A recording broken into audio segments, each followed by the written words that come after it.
미국에는 체로키 파일 말고도 광주 5.18의 진실을 들여다볼 수 있는 또 다른 문서들이 잠자고 있습니다. 미 국방부 산하의 정보기관인 국방정보국 DIA는 전 세계 군인들을 파견해 군사 정보를 수집하고 있는데요. 미 국방정보국 DIA가 5.18과 관련해 작성한 보고서가 있는데 이걸 보면 당시 미 정보국이 광주 상황을 실시간으로 정확하게 파악하고 있었음을 알 수 있습니다. 광주 MBC 취재진은 5.18 당시 한국에서 활동하던 DIA 소속 군인을 만나서 당시 상황을 듣는 데 성공했습니다. 미국 현지에서 임지은 기자가 취재했습니다. 1980년 5월 19일 미국 군사정보기관 DIA에서 광주 시위 정보를 수집해 워싱턴에 보고한 첫 번째 문건입니다. 광주 시내를 가득 채운 3만 명의 학생 수까지 파악해 기입해놨습니다.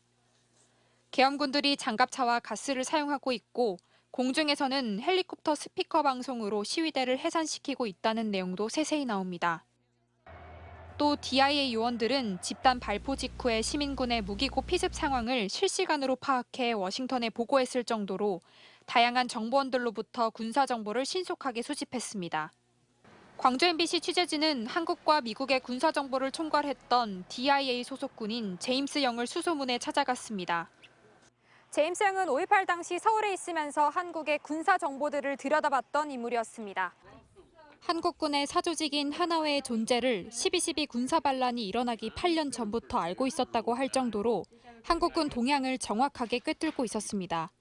You were aware of the John Jones clique called Hanaway or once? Sure, of course. When? I think I became aware of it when I became a serious Korea watcher, and that would have been 71 maybe. 5.18과 북한의 관련성에 있어서도 미국 군사정보국은 이미 44년 전 5.18 당시에 정확한 판단을 내리고 있었습니다. 제임스 영 씨는 광주에 북한군이 침투했다는 것은 근거 없는 허위 사실이었다고 일축했습니다. We had no evidence that there was any North Korean involvement in Gwangju. They were certainly watching, but I don't think they were stirring things up. 시민군 대변인 윤상훈 열사가 미국에 중재를 요청했던 5월 26일, 제임스 영 씨는 대사관의 고위 지도부들과 함께 해당 요청을 검토했지만 도청 저항 세력의 책임자가 분명하지 않고 미국이 개입하는 것도 적절하지 않다는 이유로 거절했다고 잘라 말합니다. Nobody really knew which group was in charge, especially on the protesters' side.